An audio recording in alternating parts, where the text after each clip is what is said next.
Hi, welcome again. Nice to Yeah, be connected. Yes, I will try to manage so that. good.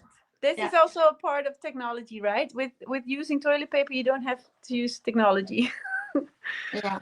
Hope that always goes wrong. Right. Uh, yes, my last question was about neurodiversity, as I have shared with you in advance, and the people probably who started watching and following me in my podcast know that this is my passion now because I'm neurodivergent with OCD and many Yeah. people. I hope they are identified and get the right tools to have a meaningful life every day. Otherwise it's very difficult to be alone.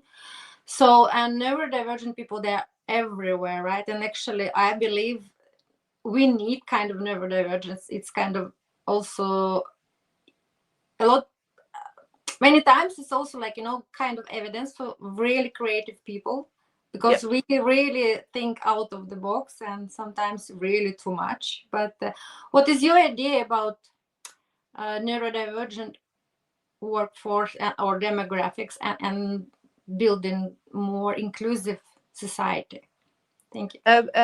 Is that related just in general or just? No, it's not in general. It can be. It's much more better about your domain, your career, and your passion. The sustainable and toilet paper. Yes, you can. Yes. Hmm. Well. I never. For example, if I just listen, if I hear you ask this question, and if I relate it to myself. So I always thought, oh, I'm completely like a normal average person until other people told me like, I Hmm. think you're a bit on the edge, right? With like being hyper focused on certain things, zooming in and then cannot let go of certain things, have to be specific. And it's a way of thinking. But if I look at everybody, like the whole society, we need people who are having. Different. So yes, of course, because it gives also different perspectives. And I'm happy that not everybody is the same, and we should embrace that there are people like are different than what is norm. And I think norm is also a word that really doesn't. I say, if you say that's a normal person, you have no idea what you're talking about. Exactly. What are you talking about? Because, and also this is what I think as well, we live in a world of assumption, Yeah. right? We live in a world of assumption. So if you have experienced one person because they had, for example, and I call blonde hair, we both don't have blonde hair, but if like this person is completely blonde and you have an experience with that person, does it mean that everybody has blonde hair is a certain way? No.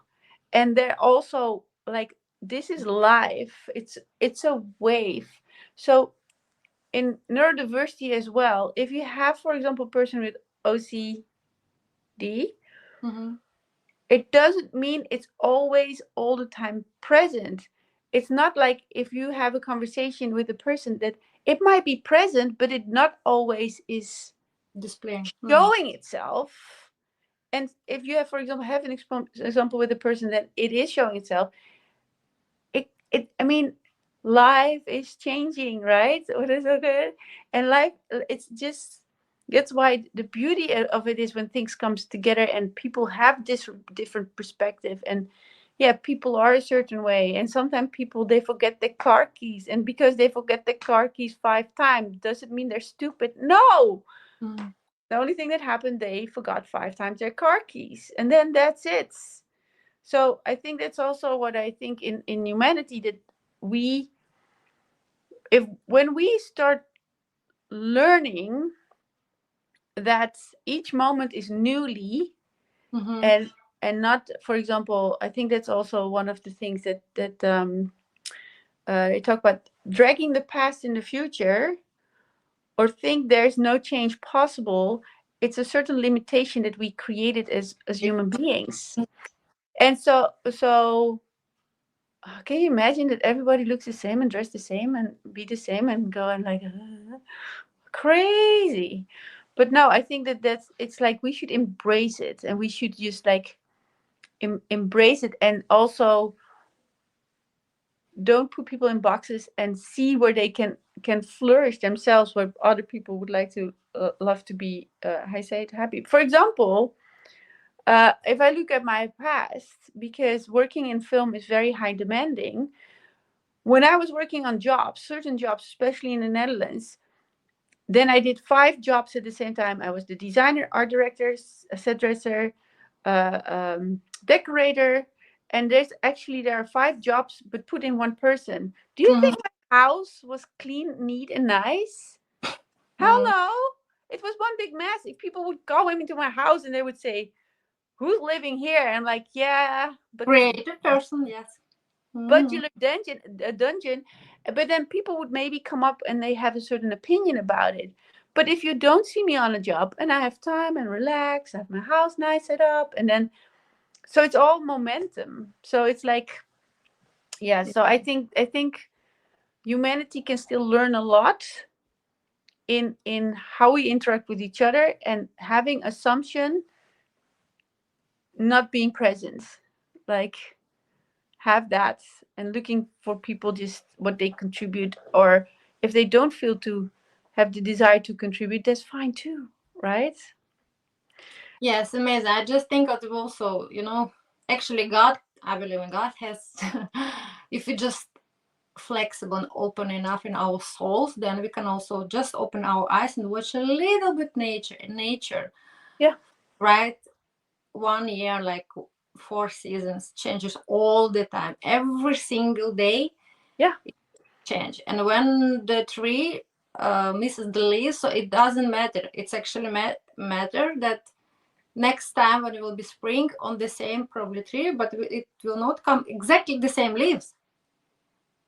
You see, I mean, like one leaf, it will not be exactly the same, like the leaf before on this grain, right? So, I mean, yeah, everything evolving, changing all the time. Yes, it will be the same, still type of tree. I mean, like the shape, but every single leaf will be new one, a new one, and change every day and yeah, go and circle of life and biodiversity. So if we understand that, yes, this limiting belief, I'm just like that, patterns. No, because everything is changing every single day, right? So, yeah, like you said, I'm so, yes, great to meet more and more people who really understand that, especially when it was a little bit technical post. So I was talking about with audience that, all the problems we are like chasing to deal with now, they are there's global. That then it yes, really, like, then we all yes, together should find the solution, because it's not exactly. just for you or just for me. It's really tragically, it's happening every single day everywhere. And then we really need the society with so as many as possible different perspectives and Yeah, sides and experiences, expertise yes. to deal with global problems. I love that, because I created a goal, and then this is the goal that I created for the Netherlands. So they are very looking forward to be without I say emissions in Hmm. 2050. So I brought into the picture, and this also has to do like, how would the Netherlands look like if we don't use toilet paper at all? Hmm. How can we be leading the way in a sustainability conversation? And I mean, you have America and you have the Netherlands, so it's easier. Well, I assume, because this is an assumption, right? Hmm. Great example of an assumption. I assume that starting in the Netherlands, it's a conversation that's it's easier to create, because they're already in a sustainability conversation, and people are Hmm. so much more aware, because, and there's no, with all due respect, you don't have to live on the streets in the Netherlands. And so in the US, for example, there's still people living on the streets because their circumstances doesn't allow them to, you know, get a home or a place to stay that has a roof above their heads. So that's a different Yeah. society. So I think if some country leading in the way, in this case, the Netherlands obviously is a small country, but then bring that into the world. And also, like, the diversity conversation is huge because people will resist it. Oh People yeah. will resist it. And it's the same, like, coming from a mindset that everybody matters. And even though if you're feeling down, because people are depressed and people feeling down, it doesn't mean you don't matter. You maybe have a different self image about yourself, but it doesn't mean the people around you might not. Uh, and I say this as a give a shit, right? Mm-hmm. With an interesting word choice, but then that's also a part of that conversation. Like, exactly what you're saying, we can make things happen together, and we can make things, and it doesn't matter, like, well, it, of course there are influence from the past, but how can we have and switch that conversation as well? So I'm so happy that you bring it up, because um I used to be, if I look at myself, I used to play by myself. And Mm-hmm. what I found out is that I withholding other people to play with me, because there people want to play. They're like, "Oh, I like your projects." And then I was like, "Well, I don't know if it is the right target group, blah blah." And then I found out, like, no, I cannot. If somebody want to play, come and play. Of Have course. fun with it. And so that's also part of, like, diversity, where you can look as an individual, where you stop allowing people to play with you because you have a fixed mindset Yeah, yeah. that they Limiting cannot play. patterns. Yes, it's so interesting. Exactly. Thank you Yeah, so much. I think that I could see it on you and me with we're obviously gonna, yes, exactly. many passions, yes, but I think that we try to wrap up for our audience, and I'm very very grateful that you uh, have decided to spend the most precious commodity in our world. It's your time and passion and attention. It's Yeah, even look at time always changing, it's coming, so never the same time. So I just want to close our podcast again with encouraging notes to people to be responsible. Every single small choice yeah, really make impact. And as we've seen today, the conversation around sustainability is not just about the environment. It's first of all about people. From the choices like how we use products like toilet paper, how we ensure equity in the way resources are distributed, each decision plays a part in shaping a more inclusive and sustainable future. So the next time, please, you are choosing your toilet paper, think about the bigger picture. It's more than just a product. It's about fairness, accessibility, respect for both the environment and all communities. Small steps lead to big changes, and together we can create a world where sustainability and inclusivity can go hand in hand. Thank you for staying with us. Thank you, Paula, again. Amazing journey, amazing story. Please I'm sure we will stay in touch because yes, me personally, I'm very, very inspired by you. I would like to know more and more. And of course, I wish you great progress and success. Anyway, how I can help, you can always reach out. And I hope in some years we can sit still again and discuss the next, because like you and me said, everything's changed. And then I hope and wish that next day I go to the market, to the grocery store, and can buy your paper. yes. Yes. And or a bidet, a bidet. And thank you. If you have any final thoughts, so Well, thank you so much for asking me to be on your podcast, because I really think you're up to big things, and with bringing this into the world, it's already, like, let me say this: with you creating this, it's a done deal. mm, It already happened.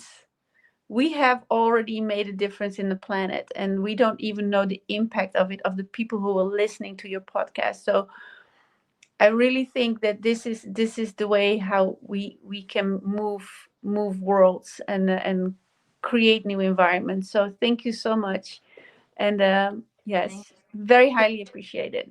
yes, yes, it was a really, really lovely conversation. Yeah. Thank you. Thank you, your audience. Stay tuned with us until next time. Good evening, everyone. Good evening, my beautiful audience. Welcome to another episode of Diversity is the Game Changer. And today you have no idea. It's probably one of the most diverse story on my show. So I'm so grateful to be able to share this story. I believe we already have a little bit pre-discussion that probably it will be very nice. Not it will be very nice opportunity, but probably I am one of the first to share this diverse story, and you will figure out why I'm so excited. So, like I said, our episode, and I love making titles, and catch that one. It's really so amazing. I believe you will be so in in like a lot of excitement immediately, because our title today is from Hollywood to toilet paper. How did that happen, right? And in a few minutes you will meet our beautiful guest today. And I would like, as always, to make a little bit presentation about Paula. I need to try to also pronounce that, because somebody called her Paula, but I always like to say how people like to be called, and I'm trying, because her name is Paula Loos, right? Yes. Yep. And today we are joined by amazing Paula, a powerhouse of innovation and creativity. For the past 2 years, she's been the visionary CEO of Toiless, and we were joking that maybe in the future can Toiless um, paper, and groundbreaking company on a mission to raise awareness about the environmental impact of toilet paper usage, right? Through Toiless Paper, Paula is helping people to understand the importance of reducing waste in order to preserve our natural resources, like trees and water, for a sustainable future. But Paula's story doesn't stop there, or doesn't actually begin there, probably. Before leading the charge in sustainability, she spent an incredible 23 years, Paula? Yeah, Yes, exactly. almost, yes. Yeah. Creating magic in Hollywood. Can you imagine? From crafting unforgettable moments in film by pursuing her dreams in the movie industry. So Paula's career is as diverse as it is inspiring. I have promised, right? Her journey is a perfect blending of creativity, diversity, impact, and passion. And today I have the privilege of diving into her extraordinary story and vision for the future. Get ready for so exciting conversation. So please, Paula, welcome to the show. Thank you. Thank you so much for having me, and I'm very excited to have this conversation with you to make a difference in the world, and also to contribute to the people who are listening to this amazing podcast that you created to make a difference. So thank you so much. I immensely appreciate your kindness. So let's start. Let's dive into this is already became tradition. I love very much stories about people, and of course we are one personality today, but everything always starts from the childhood, right? So can you share with us the little Paula's dreams and aspirations, and I'm sure if you became a Hollywood star, so then your imagination probably was um, Small. not small, not too shy, girls, because Yeah. I want you to share this, because I know a little bit about small village and everything where you came from, but I Yeah. want you to share your amazing story, please, about little Paula. Yes. Thank you so much. So, um, I grew up. I was born in a little small village with 1,200 people in the north of the Netherlands, and it was really like one road and a church. So, and then that's it, right? Nothing there. And obviously, when you're little, we had the privilege to create. My parents, they were very creative. They had a painter store, and Yeah. so my mom, she picked colors for the Mhm. people, and then my dad, they he put it on the wall and the wallpaper. So my mom gave interior advice, and then my dad was put it on the walls. But when I was growing up, I already had this core experience, right? And then in the village with 1,200 people, at one point, everybody knows you. You know everybody. And so I think in that moment, I just also when I grew up, I had to go on my bicycle each day to school, Mm-hmm. right? Mm-hmm. In the beginning, we can walk to school, but then we got a little bit older, like 12, 12, 11, 12. We have to go to the big city every day, go to the school, come back, go to the school, come back. And I was like, why? Right? It was already there that I was like, okay, why are you doing this? And then I remember that at the age of 17, because in the village there was not a lot of things, I told my mom, I said, I have to get out. And then she said, what do you mean? I said, I want to meet people, I want to make impacts, and I want to leave. I mean, it's not happening here. And for my parents, obviously, that they had a different point of view, so they couldn't really understand. Mm-hmm. I had the privilege. I started off as graphic design. I'm going a little bit from here to there, but I hope that's okay in the Yes, conversation. yes, of course, it's Yes. you.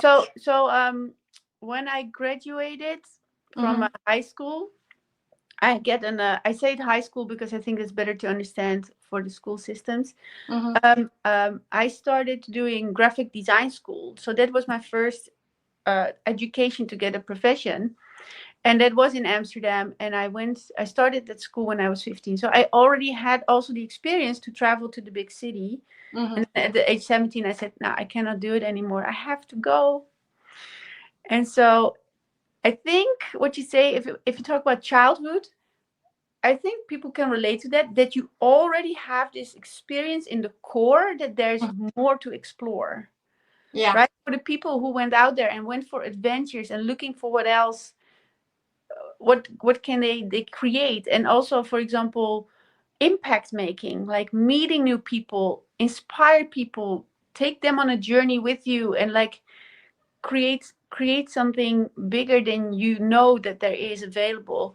And so I think that it's also what when I grew up, that was already present from when I was little. Plus, of course, we talk about Hollywood, there was already design aspect also was woven in my yeah, in my when I was growing up, seeing all the Mm-hmm. colors in the store and having all those phenomenal wallpapers and seeing all those interiors come to life.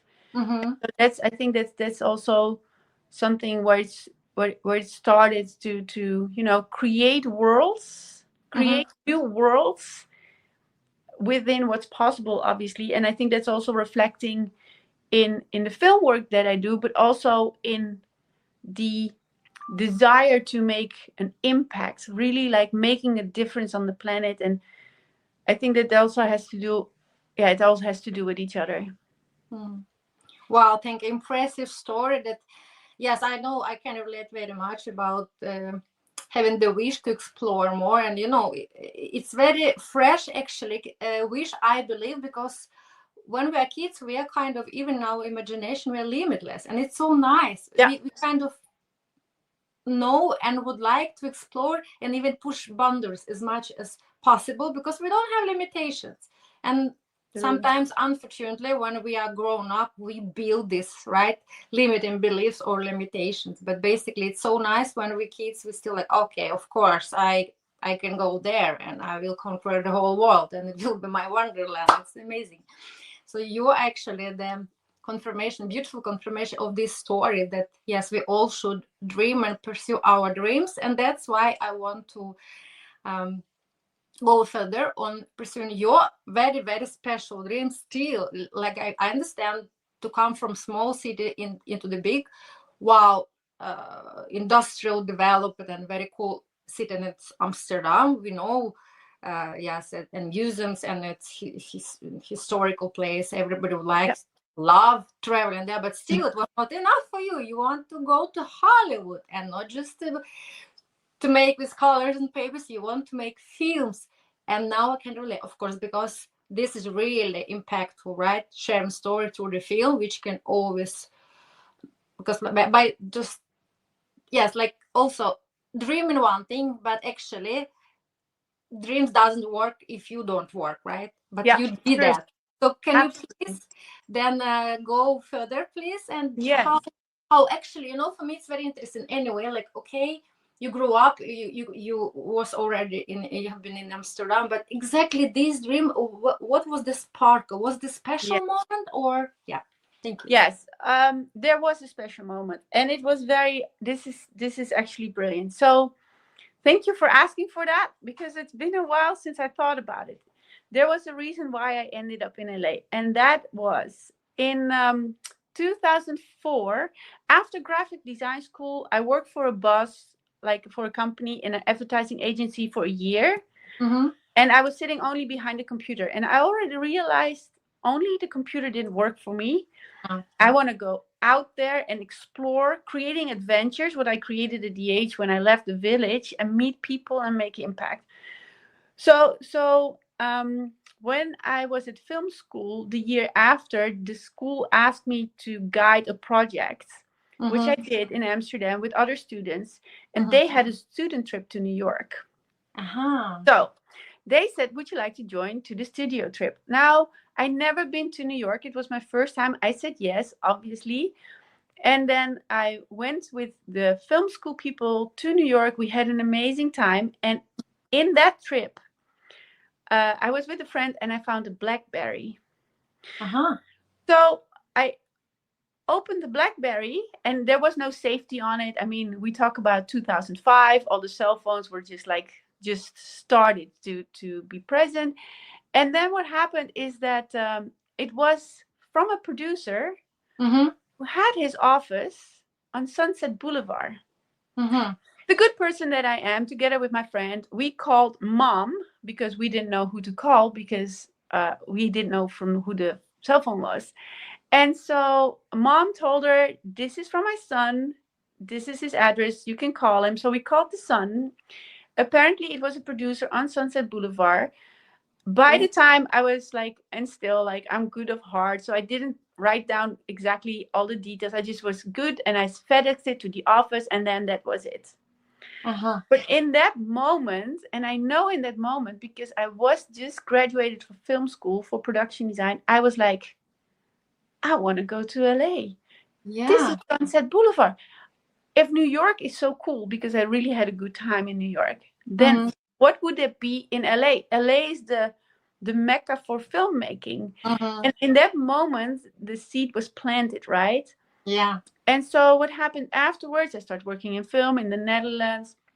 We worked on bigger shows and commercials, but still the thought was in my mind. And I shared it with people like, I would love to work in LA because I think if you want to go for a movie industry, then that's the place to be. Yeah. Exactly. And then fast forward, I remember there was a friend of mine who said, Paul Verhoeven and Jan de Bond, their director and a DP, they invented a program for people who they think can do business in LA, and they Mm-hmm. sign up for a program. Mm-hmm. And so I signed up for the program, and there were 10 people from the Netherlands who get a mentorship in LA. So I was one of Wow. those 10. Now, and I think also manifestation, Oh because yeah. I shared about it with the people that was the thing that I worked towards to, right? I am going to LA. And so what happened inside of that is that the day before the deadline, I had to fill in the form. Mm-hmm. My boss, he said, "Have you seen this?" I'm like, "Oh, the deadline is in a half an hour." So I put something together, send it in, and then I was chosen. Now, the mentorship that came with that program was not ideal because it was not created for production designers, the work that I do. Mm. I got the privilege that the Dutch government signed me a recommendation letter. Mm-hmm. And with that, I could get my working permit. And then and then fast forward, I got my working permit. And you still have to work to be in the union. That's a whole process as well. Mm-hmm. For Mm-hmm. the people not familiar to it, it's like the union movies are the bigger movies you see, like the Sony pictures and the Mm-hmm. Paramount pictures, and it's required you are in the union in order to work on those films. So you have a certain quality to be on this shows, Mm-hmm. and so I was able also to get myself into the union, and that my first movie that I worked on was Oscar nominated, Passengers in 2017. So that's a little Wow. bit on how I end up. It's a little bit more than how I just ended up there, but it was the scent was, yes, the seed was planted with the blackberry in that cab in the Can taxi. you imagine, right? That, like, all these signs and symbols, if you really like, you and me, you that read a couple of days ago and said that okay, because maybe the whole, I don't know how many people they were watching this summit to rise of Tony Robbins, right? Yes. He's talking about, of course, and season micro step, but also massive change, but also about this, like you already shared, manifestation. But the most important, like, right, where the focus actually goes, the Yeah. energy goes, because you knew what you Yeah. wanted. And can you imagine the girl from village, right? And you know, this is, I need something more. That's, it's not just dream. I go for it. I do it. It's a lot of effort. It's a lot of job. It's a lot of Yeah. this. But because you're focused there, so that's why you also are capable to catch all these signals and symbols, right? That's like, Yeah. for another person, probably this blackberry was, oh, so cool, just okay, wow, Sunset Boulevard, I heard something maybe from Melrose Place, that's it. But feel like, oh my Okay. god, Yeah. look, amazing. So this is story, I love those stories because my life was kind of this little special, I like crazy as well. Yeah.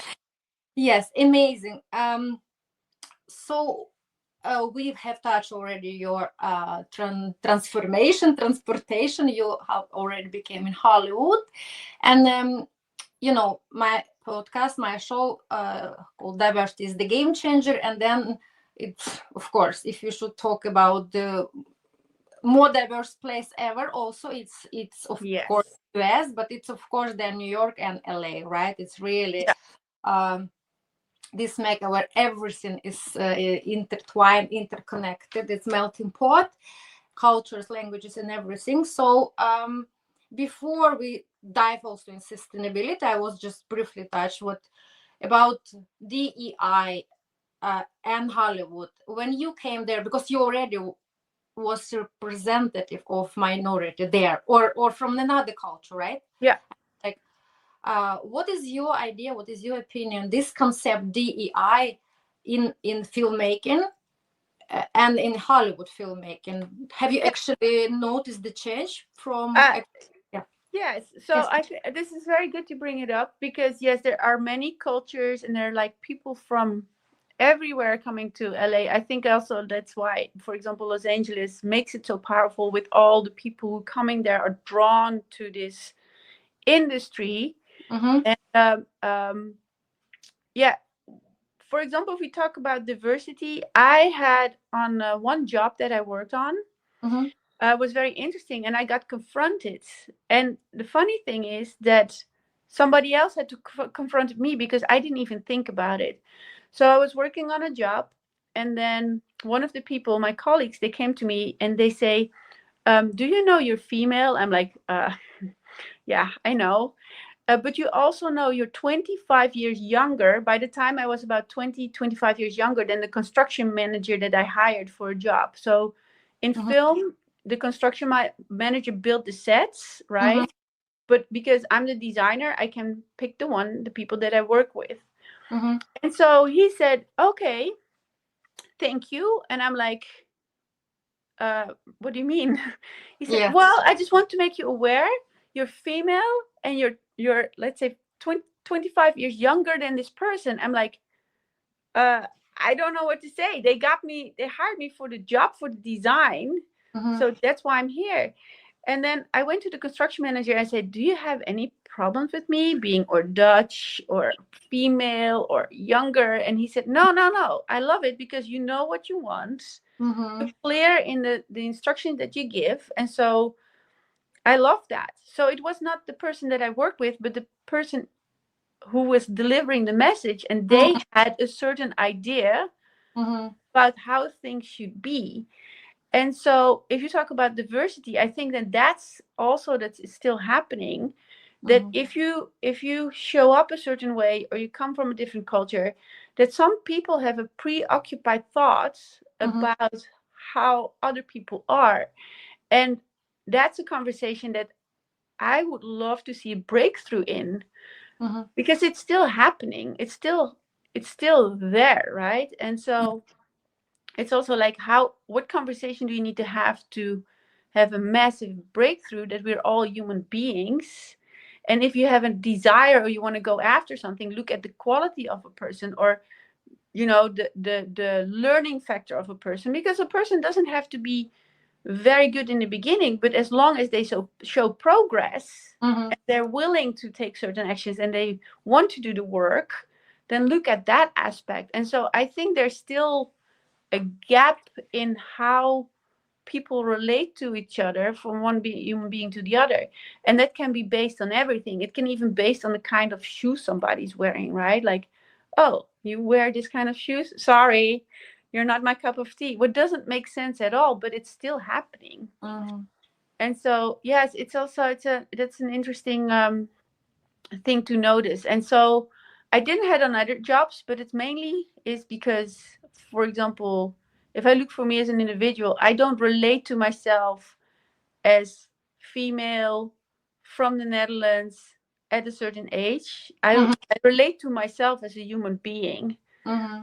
And so I think that there are probably most likely more things happen around me.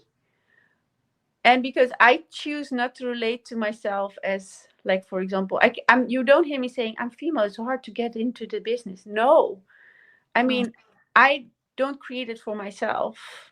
And there might be other people creating it for me, but most of the time I just don't interact, like, or I don't get engaged with those kind of conversations. Or said, hey, is this like where you relate to, or what is there for you? But yeah, it's very interesting. Yeah, it's very interesting. Yeah, thank you for sharing your opinion.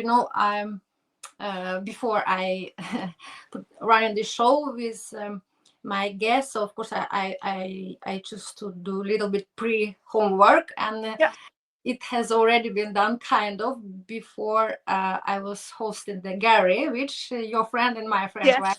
He lives there. He's filmmaker, and then and now we are like in Oscar period and Grammy and everything. And of course, when I just tape like diversity in Hollywood, right? And like, whoa, it came a lot of stuff, and I'm like, because sometimes even if it's my subject in my PhD, diversity management, but maybe in some domain actually I was not that particularly interested. It was more industrial subject, and then I really like reflecting and figuring out like, wow, it's still about gender diversity there. It's still yeah, about ethnic and cultural, and I mean with cultural background, right? Ethnical background. We call it color, right? yeah, It's still it's that part. It's still, and of course I remember now more and more. I'm happy to see the tendency that people who are working in Hollywood, despite they have nice progress in career, they raise awareness and questions like, why there are so few percent of female directors, yeah, yeah, or yeah, still. And for me, I was like, then I was like typing about neurodiversity and Hollywood, and I was like, oh my god. Since the first Oscar was uh, okay, delivered or yeah, awarded Oscar nominees, so it was over 3,000 actually Oscars have been granted through all this time.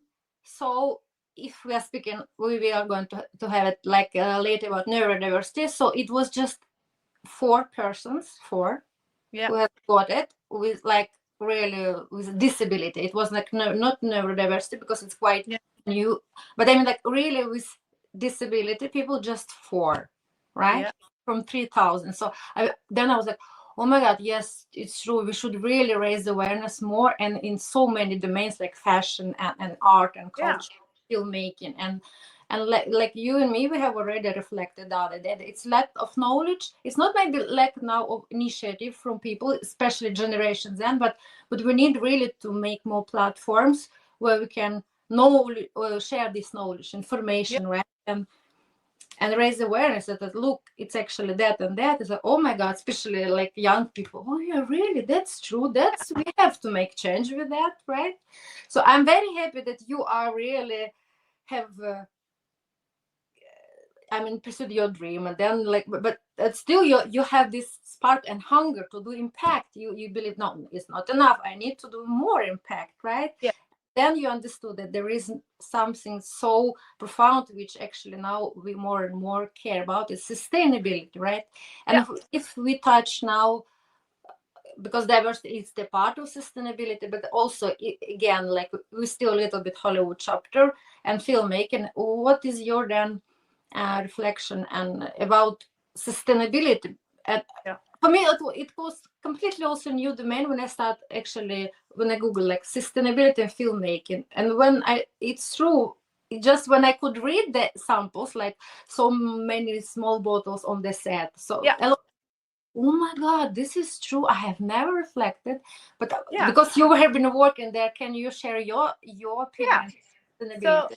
um, I so I'm now back in Amsterdam for a while. So I just I said I put my contribution on pause for a minute, but I was a part of the sustainability, the green department in LA, the Mm-hmm. AGD Green. That's the Art Directors Guild, and then the Green Division. So that all is all about sustainability. Mm-hmm. And also we have a monthly call with uh, um, producers and writers, and they are really active on the sustainability Mm-hmm. how is it in the sustainability conversation. So we're looking for materials that are for the design of the sets that are already being used, like different like how we gonna if you have paint leftovers, how you gonna not throw it out there, just make sure that you collect it and bring it to a point that they can recreate paint. And for example, it's not only the bottles on the set, it's also that you can, if you listen and watch TV shows, Mm-hmm. people really pointed out actors saying, and for TV shows for example, they speak about sustainability. Mm-hmm. And if you pay attention to it, you can see it, like they have a conversation about, yeah, and this is an example, right? I gave my shoes away to the recycle bin for clothes. And that's for something that they in their speaking create, as well as like the actually physically creation behind the scenes. Mm-hmm. So and that brings also another layer of awareness, because the more people hear the conversation, they can adapt it. If you don't know what you don't know, right? Yeah. There's no way you can know what you know. So as long also in conversation, in script writing, they put in wording the sustainability, looking for materials, invite people on different areas. For example, construction company that demolish houses, see Mm-hmm. where we can get materials that we can use to build. There's, for example, in LA you have eco sets. They are taking a set down, and then they take it apart, and Mm-hmm. then you can go to ecoset, and then you can get all the material that been used for building a set. Or for example, I had it on another job, and it was a smaller show, and then I think it was Sony Pictures. They Mm-hmm. have a warehouse with sets, and obviously you have to sign off on it so you don't recreate something that was already out there because of copyright. Mm-hmm. But then you can buy set pieces and then you transform it into something else. So it's out there. Another great example is that I worked on a movie, Possession of Hannah Grace, Mm-hmm. and we were the first one who used Imagine Space, and that is, Lego, right? You see Mm-hmm. them. Sometimes you see it also in construction. There were big Lego blocks. Okay. I can send you a link after the show. Mm-hmm. Lego blocks, and that means you can reuse the basics of the sets. Mm-hmm. And then what you do is certified, for example, MDF, that is made of like trees that are created for.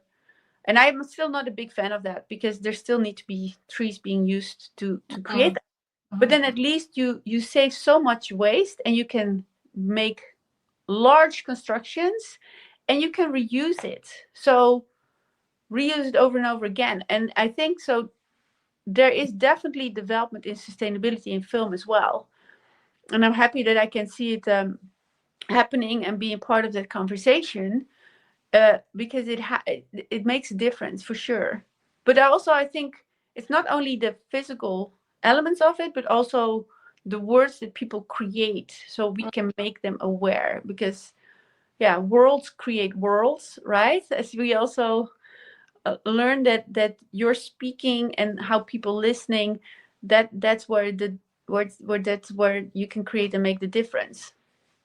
Yes, amazing. Thank you for sharing this story. I'm very happy to know that it's actually happening. And like you said, it reminds me very much. It's cool that it's reusable studios or pieces, right? It's like in fashion, upcycling and Yeah, recycling. It's amazing. It's exactly what I'm trying to teach my kids. What I'm doing myself. What I will be present on this show, because uh, everybody, even like friends, might go, yeah, but if you run the show every single day, how can you change your clothes? And then you should like have everything, like outfits, the new look every day. I said, no, actually, I will be deliberately having running also my clothes and show I'm committed to use these clothes again and again, because sit in me and spreading awareness about not fast fashion but slow fashion, and to be committed to responsible choice to use your clothes again and again, right? and yeah, and, and every day you said, no, this one already I use maybe 5 6 times this, or why it's beautiful, yeah, it's still fresh, it's still clean, that's it, and it's still me. Here I can change my muscle yes, spirituality and break. Here I don't need to change all the time. Why should I do that? And I love this about Lego, because 15th of February, so my beautiful audience, if you are in New York, I'm inviting you to the very special fashion event. It will be uh, I will be hosting this show for really sustainable fashion. My friend from Brazil, Harry de Oliveira, he makes beautiful upcycling and recycling design, and I have already made shows with him, and he even made this special corset for me from old Lego pieces. oh nice, Yeah, so yeah, like really about, he's so committed about upcycling, recycling, using a lot of like old eco materials that are reusable after every collection. He just can adjust a little bit. It's amazing. So I'm very happy to understand and to be able, actually, yes, to dive first time at, oh, okay, film and sustainability, but so nice to know people there still, like, having like budget and everything, but still yeah, would like to make change. It's amazing. yeah. And it's also, for example, they have for production sustainability manager.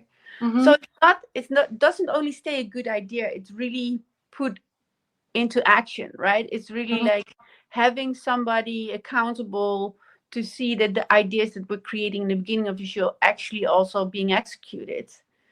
Because Amazing. yes, you can have a great idea, but if you don't execute it right, then Yeah, you have you have all an idea. But skills really yeah, wonderful, right? hmm, Yes, a very interesting conversation, but then now we are approaching even more exciting part, because our title from Hollywood, toilet paper, right? yeah, So can you please then share this transformational path and story, and actually, again, was it like kind of special turning point, special moment that really made this sparkle, that really white toilet paper, right? yeah, It's also interesting. Thank you. yeah. It's so good. So great question, also, by the way, because it definitely. By you asking the question, I can see exactly where the sparks happened when I had chosen a certain path. Amazing. And so it was obviously, so I went from a small village to Amsterdam to LA, and mainly there was also a thought process inside of that I wanted to contribute. I also, when working on films, I wanted to design and work on projects that the whole world could see, Mm-hmm. and that not being limited to an X amount of people. For example, the Netherlands is amazing, but how many people speak Dutch? So how many of the work that you contributed would be seen worldwide? Mm-hmm. So that was one of my thinking. How can I create big impacts, or not necessarily big impact, but also create the what I can do as a human being to have as many people being involved with the work that I do. Mm-hmm. And so inside of that, so I went to LA, and I think it was, yes, 2000. I think that actually first time I got confronted by it was in 2014. So I went to the restroom. This is no joke. So I went to the restroom and I looked at the toilet paper and I was like, huh?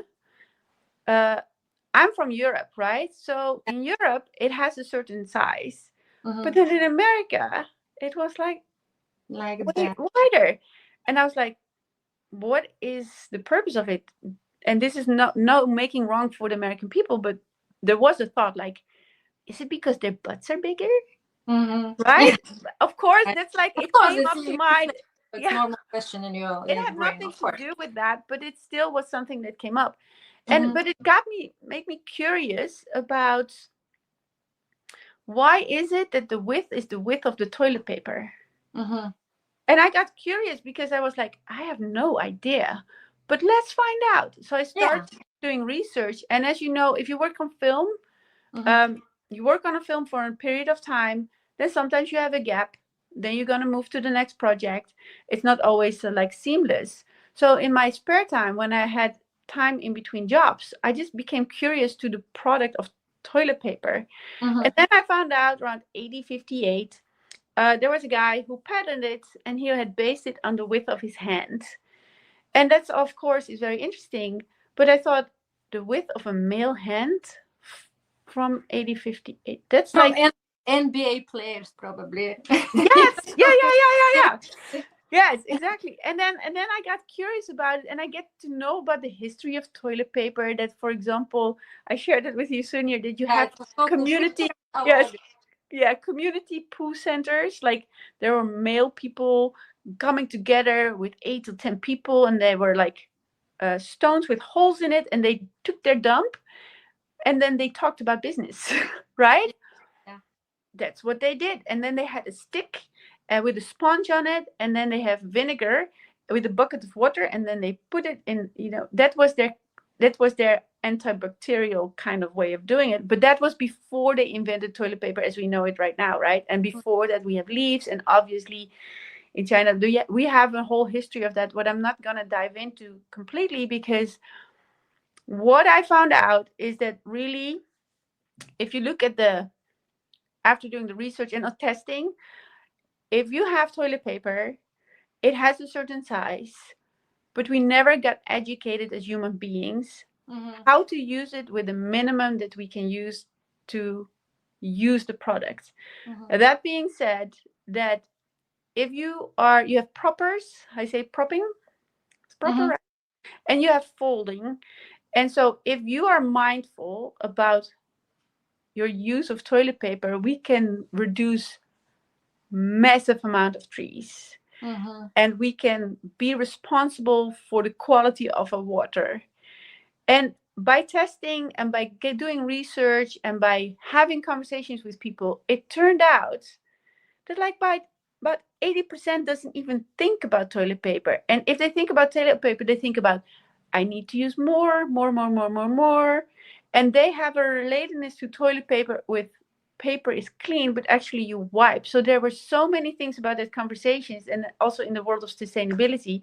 And there is also diversity coming in because like not everybody on the world uses toilet paper, right? Yeah, exactly. Mm-hmm.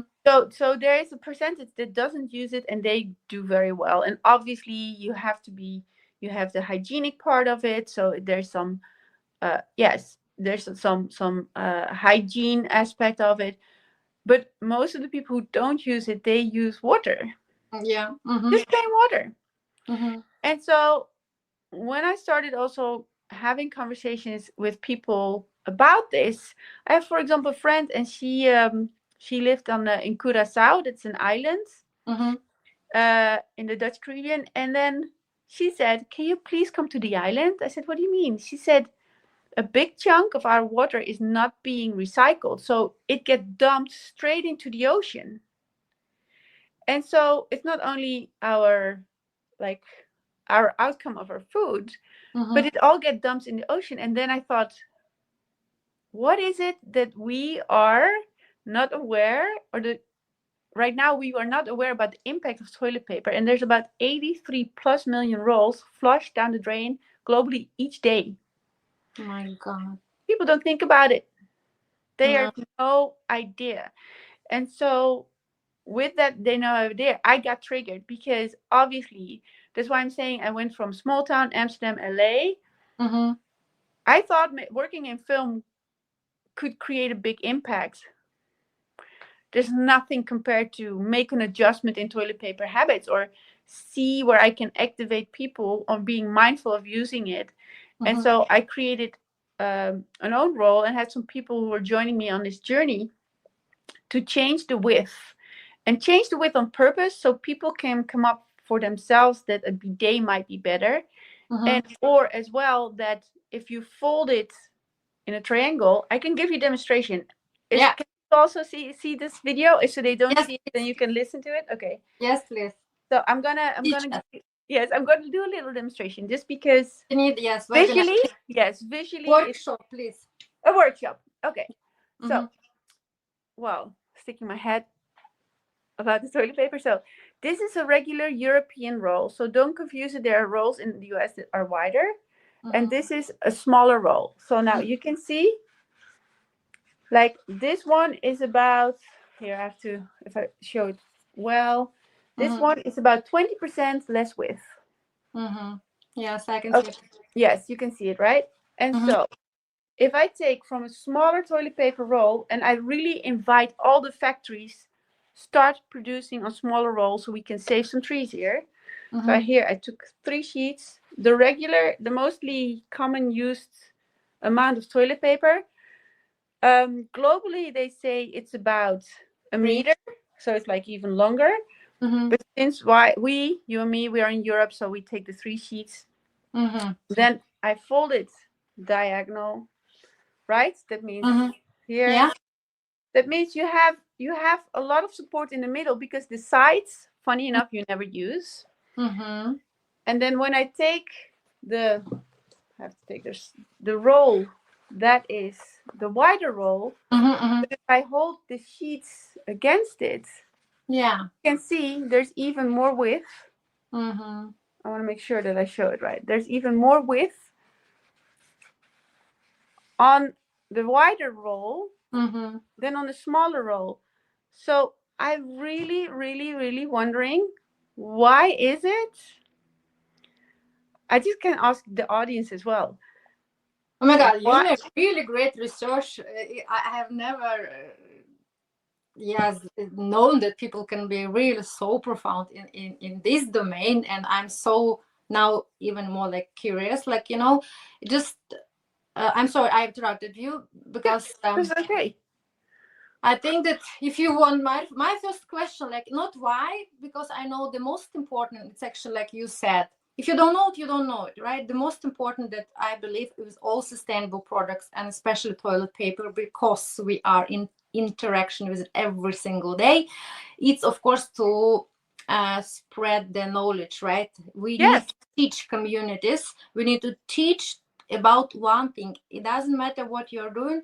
If you can learn one role, like I don't know, listen tattoo on your mirror or something. Responsibility, yeah, because yes, sustainability, it's about responsible choice. It's about responsibility, right? And when you are doing now, I want to thank you very much again, because this is exactly what you are doing now for me, and I hope for people, our audience, because we need, it's through education and knowledge we can be aware ourselves, and we can also then share this. It will be not just individual knowledge, which yeah. is also very nice, but we need it to spread. It should be community, societal knowledge, right? So my question, just one about this um, Folding. with, yes, because have you, I believe you have been discussing with your team, because people, we still like, we patterns, right? We Yeah, Tony Robbins again. We are yeah, they're all driven by patterns, because yeah, maybe if we don't like watch two different papers, then we actually even maybe don't notice this is a little bit smaller. correct. But Yeah, right, but wouldn't be that risk that people, they want to drive to take not 3 but 4 and 5? Have you thought yes. about that? And that's exactly the automatic pilot that is rooted Touch. in our existence Yeah. because we had never got trained properly, because it's a whole bigger conversation. It's not about only toilet paper. It's about, what do you eat? Exactly, yeah. Do you check your food Mm, that it has the right consistent? Then you don't even have to use a lot of toilet. Do you ever saw a dog use mm-hmm, toilet paper to wipe his butt? Probably his boss did. And sometimes, yes, a dog can be sick. So there is, of course, something to think about. But when a dog has digestion problems, you're going to change his food. mm-hmm. Yes, exactly. And so it's the same thing. There's other conversation. Like, if you take a shower in the morning, Mm-hmm, are you going to your toilet mm-hmm, to clean, to dry your tush? I mm-hmm, mean, are you gonna go to? No, you use your towel. So, for example, why can we not shift to bidets? That's a big question. Why can we not shift to I bidet? love that. Thanks God for bidet. I love it. Yes, it's also, besides it's an incredible feeling, and you Yes. really get clean. For example, why in your home you cannot install a bidet, and then everybody can have his own towel, right? Mm-hmm, And you have that as a new concept within in living situation. I'm a very pro bidet. So there are a few good companies out there, but this is it. I think before everybody is moving forward to bidet, some people have also occupied thought about, oh, it's not possible in my house, or it probably is expensive. Is it really expensive if you have a household of four and the average is 452 rolls? And mm-hmm, that's in Europe, right? 52 rolls, or like a roll a week. And then if you divide that for 52 rolls, for people, and if you spread it out for 15-20 years that you can use bidet, what is more sustainable? No toilet paper in the water, mm. right? Save many trees. So there's a lot of things that can be, let me see, are you still there? I'm still, Oh yeah. yeah, good. And Mm-hmm, so it's really yes, making the difference in different aspects by choosing mindfully. First of all, when you have to deal with toilet paper, even though you have a bidet, go to the toilet, think about, what have I eaten, what what kind of paper do I have to deal with? Because mm-hmm, there's another myth. If you see 2 or 3 layers, this is so funny because I'm gonna do all those research. 2 or 3 layers doesn't mean anything, because it has to do with the thickness of your paper. You can have one layer extra thick, or you can mm-hmm. really have layers thinner and they have the same thickness. So they're really like all those marketing hooks also Yeah, it's created. business. But yeah, and so that's my Great my passion today. But yes, my where, passion to yeah, make where are you impact. on the passion? But where are you now on your entrepreneur path? Yeah. What's happening just right now? Because I already Okay. Good. understood that you have developed. It was prototype, or you Yeah. already have production. Yeah. So we are startup, and this is also I bootstrap the company, but I'm ready to bringing in an investor Mm-hmm. to move forward the conversation, because first I thought, yeah, I can do it all myself, but I definitely said that yes, to share the world and have a big impact and get more people on board. You need scaling. It needs healing, exactly. And so, for example, we're working now on 2 great deals of people with stores like globally, or like Mm-hmm. no, say this, Europe. We Mm-hmm. have connections also in LA. On my journey, I just discovered many things. For example, my first attempt to get the product in the world that was smaller. It was difficult to find factories because it's almost a 24-hour business. And Mm-hmm. so toilet paper is made on one big mother roll. And then if you want to make smaller roll, they have to add blades to it to Mm-hmm. the rolls. And then all the blades has to be as even as sharp, right? Mm-hmm. And so it takes some time to add blades, run the smaller batch of toilet paper because it's not usual, and Mm-hmm. then take them off. So it was for me difficult to find a company that wanted to work with me. But I found one in LA, and then I thought, what are we going to do with the packaging? Because I don't want to have a lot of plastic. So I found a company that could make plastic out of corn. What was great. So I was like, yes, this is perfect. And then, but then what happened? It was also interesting. I said, "Can we do a release party?" Because I start pre-sailing, right? And then in my Hollywood garden, because I lived in Hollywood in a craftsman's house, beautiful. It had brand color, so I was really happy. So we have this nice all coming together. But then what happened 2 months later, after we did it and we started pre-selling, then the factory said, "Oh, I'm sorry, my machines cannot handle the corn wrapper with a smaller roll," and I thought it would. And there I made a huge mistake, because the factory said, "Can you sign a contract?" And I'm like, "Yes, of course I signed a contract." But I never created, because I was good of heart, right? So I never created with them to follow through, that they should deliver on what they promised. So because I thought, they say it's possible, they can do it. So I just went, like, the Yeah. ignorance that you learn the hard way. So Uh-huh. there I was with 300,000 packaging of uh, toilet paper. Well, not. Are you there?